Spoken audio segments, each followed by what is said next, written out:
ClancyPasta presents Daniel Hasn't Slept Well Since the Full Moon. Written and narrated by Clancy.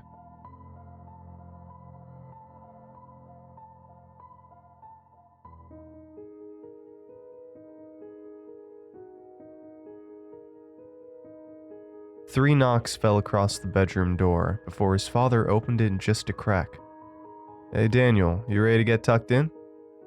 No response. Frank pushed the door the rest of the way open and found his son facing away from him, sitting on the side of his bed, staring out of the window into the cloudy night. As he got closer to the boy, he noticed it was a full moon. He released a sigh. "Come on, let's get you ready for a good night's rest." Daniel didn't move for a few moments, and then with a flop and a roll, he found himself in the proper position. His father went through the usual routine of tucking in the covers, reading a short story from the Kindle app on his phone, and then turning out the lights. After a quick but warm "good night," he closed the door, and as he made his way back to his bedroom, the neutral to pleasant expression that had been pretty well frozen on his face began to thaw. As he unbuttoned his shirt and slid the $15 Walmart watch into his bedside table, he caught a glimpse of himself in the mirror across the room. He forgot to shave that day, but didn't even realize it till that very moment. Slumping down into the bed, he mirrored his son's earlier posture. He closed his eyes and leaned forward, catching his head in his hands. He was a tired man. He would continue to be a tired man tomorrow, but a full sleep cycle will do enough to ensure he can keep the grinding day-to-day habits going. One day his motors will burn out and he'll drift off into the mirror and out the other end. But that day had not yet arrived. As he felt the hair in his hands and the bed against his legs, he thought he heard a brief creak, like the creaking of a door. He looked up towards the hallway, but seeing nothing but the cold darkness ahead, resolved back to his seat. He kept trying to think about his schedule for the next day, what he had to do, and what he could wait to take care of at a later date. He had to go into the office at 10, but could leave as early as 2 since it was a Tuesday. He needed to drop some old clothes off at the Goodwill, and he recalled in a brief flash that he still needed to drop the Father's Day card off to his dad that was now more than a few days late. And then he heard another creak. Eyes open, he lifted his head, eyes aimed straight into the darkened hallway once more, though this time it seemed a little less than pitch black. His heart rate sped up a bit, but a few deep breaths entered his mind. "Daniel?" He spoke, a little louder than a whisper. Silence. He sighed and thought out loud, "Come on, Frank, keep it together here. You just need some sleep." Without standing, he unbuttoned and wormed his way out of his pants, and in the time between then and when his head hit the pillow, he managed to rid himself of his shirt, socks, and was left only in his boxers. He could feel the light from the lamp on his bedside table glowing against his eyelids, but he was too exhausted to care. His mind began to unwind, and the sails of sleep set again. It wasn't until he heard another creak that his mind came back online, but that wasn't the only thing that caught his attention. The moment he opened his eyes, the all-encompassing darkness of his room greeted him with a sly wink. He was startled by the sound, but the lamp having gone out turned the jolt of anxiety into bitter annoyance. He rubbed his eyes and reminded himself that he had just replaced the bulb in that one a few weeks prior, and the bulb prior to that one had lasted close to 4 entire years. He continued grumbling to himself internally as he used his muscle memory to lean to the side to set the lamp switch to off, but instead the light flicked on, and he found his finger touching the on slope. He squinted in resistance to the blinding light as his annoyance simmered back down to a somewhat normal level. He guessed that the light hadn't burned out after all. But then if it didn't burn out, why was it off when he woke up? He was sure as sure can be that he fell asleep with it trying to burn its way through his eyelids. How could it have been switched off in the night? Then he remembered what awoke him to begin with, the creaking of a door. He sat up and rubbed his eyes as he grabbed his phone from the stand. It was 3:20 a.m. He threw it back onto the table and flopped back down into the bed with an exaggerated groan. Then a thought crossed his mind. Daniel must have wandered out of his room in the night and found his father passed out with the light on, and he decided to turn it off before tiptoeing back to his room, not without a slight creaking of his bedroom door, of course. Frank smiled to himself at the thought of his boy helping him out like that, even if it did more or less backfire. Daniel had been acting stranger and stranger lately. He had told his father he hadn't been sleeping well, that he'd been having uncomfortable dreams. It started a week ago, and the boy had seemed more and more distant and quiet since. Frank had asked him about the nightmares on a few occasions, but he wouldn't say much, just that it was too strange to explain. Though that first night, he did try. He said it was the full moon, just the full moon, making up his entire field of vision for what felt like the full duration of his time spent asleep that night. When he woke up, the first thing to greet him was the full moon sparkling bright outside his window. Frank had asked him what was so distressing about the dream, as it sounded more boring than frightening, but Daniel just got more quiet and reassured his father that it was more than just that. During the dream, he wasn't himself. He didn't have thoughts. He didn't even have a body. He just was, drifting, falling, rising, and above all else, numbly observing the heavenly body. Turning his warm mood a little cold at that train of thought, Frank decided to peek in at his son to make sure he was asleep and okay. Regardless of anything, he didn't like the idea of his son wandering around the house in the middle of the night. He grabbed a robe to put on to keep the chills at bay and walked out into the hallway. Less than halfway down, he noticed a faded light bleeding through from under his son's bedroom door. Raising an eyebrow, he speeds up his walk. He stops just in front of the door and holds his breath. He could hear something. Something faint but definite.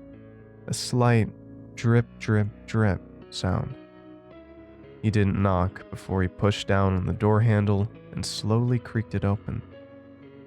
The first thing he could see was his son's bedside lamp turned on and aimed towards the bed. Creaking open the door just a fraction of an inch more revealed the scene. On the bed was a block of ice, about the size of the body of an acoustic guitar, placed in a way as to not completely line up with the rectangle of the mattress underneath. As the hot air spewed from the ceiling vents, it dripped onto the floor.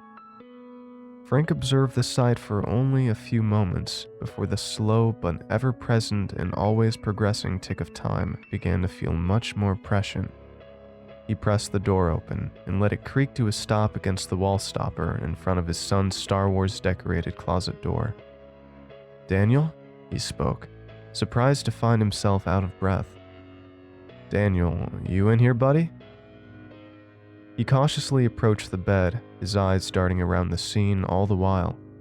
Lamp on, bed made, chunk of ice melting on his son's bed.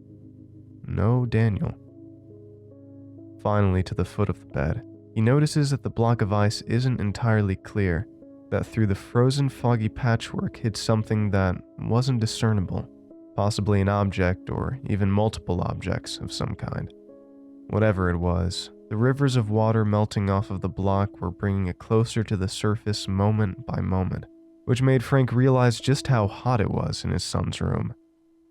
He glanced over to the thermostat on the wall to get rattled at the sight of it set to 89 degrees Fahrenheit. His son hated it hot. He noticed the lamp was in a peculiar position compared to its normal posture. Normally, it's bent over towards the door a bit, as his son likes to turn it on from time to time in the night to make sure there's no monsters waiting to pounce.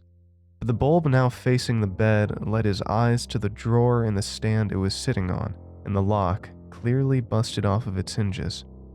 He bought the table stand for Daniel at a flea market a year prior, the drawer already locked and no key, which led to a steal of a price Frank couldn't, or didn't want, to pass up. But now it was unlocked, or busted open, rather, and the drawer was slightly ajar. Pulling it the rest of the way out revealed what appeared to be a small sledgehammer with a sawed-off handle, making it look kind of like a beefed-up hammer. Frank kept his hand on the drawer's handle, an eyebrow now raised as high as it could reach. The nightstand never rattled around on the way from the market back home, not at all. but the sledgehammer was there now, right in front of him. After a few moments soaking in the confusion seeming to pour out of the vents along with the searing heat, he placed his fingers on the handle and lifted it up. He examined the thing. A big steel, or whatever metal they used for these tools, head with a shortened wooden handle roughly cut off at the end. It seemed pretty nondescript, except for a small infinity sign engraved near the handle on the underside of the head. The heat had all but melted away the block of ice down to a thin sheet no more than an inch thick. No more than 3 minutes had passed since entering the room. Frank took a couple strides over to the now sheet of ice, its hidden treasures now poking out in jagged edges from the melting casing. Now slightly clearer, what was housed inside was still very much unclear. It didn't look like anything distinct at all. Some kind of off-white colored disc had worked an edge out of the frozen tomb, and there seemed to be a darker colored chunk still hidden almost entirely under the ice. Frank lifted his eyes, his neck sore and head heavy, and rested them out of the parted curtains of his son's window. He stared for a few moments before a jolt of alarm shot through his body like an electric shock, the breath leaving his lungs and ushering out of his mouth in a quick gasp. He quickly paced around the bed, making his way to the window as fast as he possibly could, finally prevailing over the struggle to open the stubborn window. It shoves open with a loud thunk, and he leans his head out of the window. The full moon that had lingered outside his son's bedroom window just a few hours before had now vanished from the sky. He thought it must have simply moved behind the house, but looking through the reflections in his neighbor's all-too-reflective windows settled that thought. In the time that had passed since tucking Daniel into bed, the moon might have been able to move up further into the sky, but there's no way it could have hidden itself anywhere out of view. That would require much more time to pass, and a different trajectory altogether. A few more moments of soaking in the confusion, and he tugged his head back inside the frame. It slammed down with a slight knock of the siding. The ice had all but melted now, nothing but thin flakes of ice sheets, a ruined mattress, and a couple of small objects in its place. He walked over and placed the sledgehammer down on the driest corner of the mattress he could find. His curiosity guided his hand to the darker object most hidden the last time he took a glance. Picking it up, he assumed it to be about the size of a 3-inch bouncy ball, but very jagged and surprisingly heavy. He walked it over to the lamp to examine it under the light. It was light to dark gray in places, spotted with small holes and curving lines and grains. It seemed to be some kind of a rock. Walking over with the rock still in his left hand, he picked up the off-white colored disc he had noticed before. It squished between his fingers in a sickening surprise, and a shiver of disgust worked its way through his spine as he lifted the floppy saucer from its watery residence. Trying to calm the anxiety building in his stomach, he held it at arm's length and walked it back over to the lamp. As soon as he held it in front of the light, all of the details flooded in. It was perfectly round, about 4 inches in diameter, and more or less flat, with a thickness sitting around half an inch or less. It was off-white, with splotches of bright white and pinkish white littered throughout, and there were large circles appearing like welts swelling from the surface in varying sizes all along the object. It took only a moment to see what it was. The moon.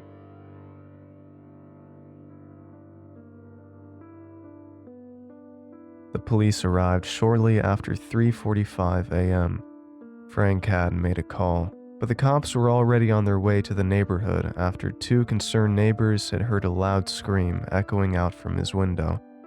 Asked about it later, Frank didn't remember screaming or making much of a sound altogether. But if they say it happened, then it happened as far as he was concerned. His head was spinning, and he didn't know what the fuck was going on. They took some hair samples from the pillow on his son's bed, the sledgehammer, the rock, and the little fleshy soft moon saucer with them, and after a stiff questioning, told Frank they would be in touch as soon as they have any more information, or evidence, or leads of any kind. One of the detectives sat next to Frank and told him they were going to do everything they can to find his son, with a rehearsed pat on the back to boot. Frank didn't know if he believed him. He didn't know if he believed anyone or anything anymore. He didn't know if he could. He just didn't know. A week later, he received a call from the very same detective. Frank expected detectives to sound cold or stern, but a tone of agitation came across from the very beginning of the call, and it wouldn't take long for the reason to be made obvious. After testing the rock found on site for genetic material, it was sent off to a geologist for examination. They got back that it appeared to be most similar to samples taken from the surface of our moon, as opposed to anything found on Earth. And as for the white saucer, the forensic scientists didn't know what to make of it at first, but noticed it starting to dry out and flake only a few hours after leaving the scene of investigation, so they transferred it to a vat of water to keep it hydrated. They believed it to be some kind of organic material, most likely some kind of fleshy fungus culture, based on just how uniform and circular it seemed to be. No signs of cuts, guts, or blood, or anything like that. But when they ran its DNA, what came back shocked the entire forensics team. The DNA of the squishy off-white moon saucer matched up conclusively with the DNA from the sample of Daniel's hair they took.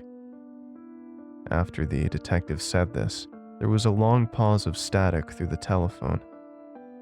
Eventually, the silence broke.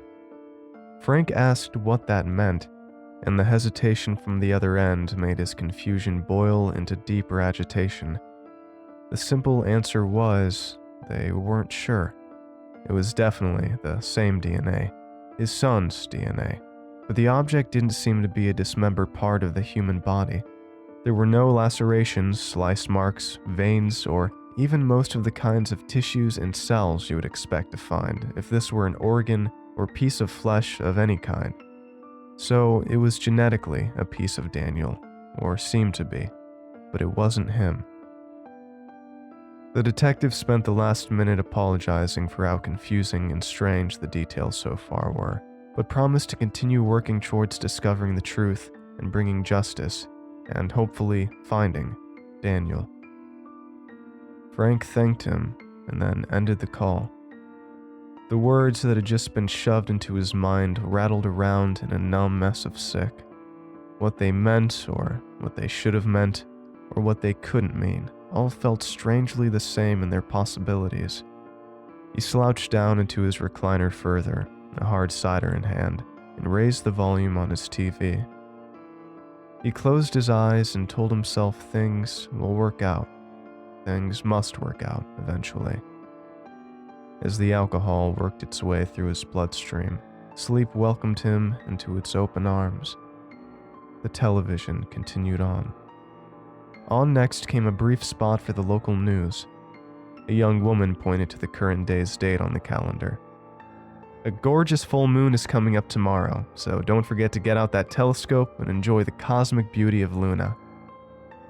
Frank snored through it all, but if he hadn't, he might have wondered how the full moon could be coming up only a single week after the last one. But it wouldn't have changed a thing anyway. The hard cider fizzed in the warming can between his fingers, and outside, a full moon watched from the window.